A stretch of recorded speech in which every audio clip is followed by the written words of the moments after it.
कलाहांडीर समृद्ध लोककला एवं संस्कृति को विश्व स्तर में प्रोत्साहित करने आंतरिक उत्सर्गीकृत होती। आसंता 5 ରୁ 13 तारिख पर्यंत रूसियार मस्को रे भारत उत्सव अनुष्ठित हेब। मस्कोर मांझानाया छक क्रेमलिन निकट में भारतर संस्कृति परंपरा खाद्य लोकनृत्य बयनशिल्प जोग हस्ततंत्र और विभिन्न द्रव्यर प्रदर्शनी अनुष्ठित हेब। एथिरे ओडिशार थीम स्टल स्थान पाइबा कलाहांडी जिलार भवानीपाटना प्रतिभा अनुष्ठान सिंगारी नृत्य प्रदर्शन निमंते मस्को अभिमुखे गस्त करेंगे। प्रतिभा अनुष्ठान अध्यक्ष ध्यानानंद पंडा संपादक चिंटू प्रसाद नायक नेतृत्व में 9 जन पुरुष और 3 जन महिला टीम जाउछंती। राज्यसभा सांसद सुजित कुमार उद्यम क्रमे यही टीम मस्को रे नृत्य परिवेषण निमंते मनोनीत होइछंती।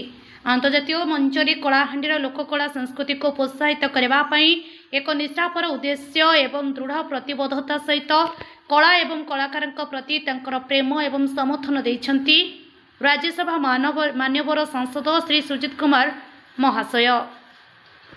ओडिशार कलाहांडी एक समृद्ध और विविध संस्कृति गर्व करे, जहाँ यार आदिवासी ऐतिह्य एवं कृषि प्रथारे गभीर भाव में निहित।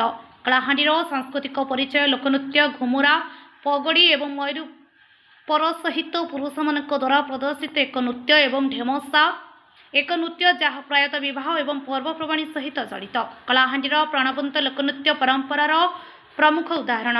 यार संस्कृति एवं जीवनशैली गठन में गुरुत्वपूर्ण भूमिका ग्रहण करती। कलाहांडीर सांस्कृतिक मूल्यबोध एवं ज्ञान को संरक्षण एवं प्रसारण करिबारे लोककथा लोकगीत एवं पारंपरिक कहानी गुरुत्वपूर्ण भूमिका ग्रहण करे। कलाहांडी मुख्यतः कलाहांडीर कला एवं संस्कृति। कलाहांडी ओडिशार समृद्ध संस्कृति एवं कलाहांडी पारंपरिक ज्ञानर एक समृद्ध भंडार।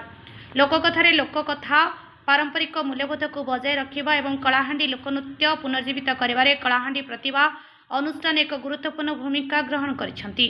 कलाहांडी स्वास्थ्यदीप आदित्यंक रिपोर्ट अपराह्न लाइव।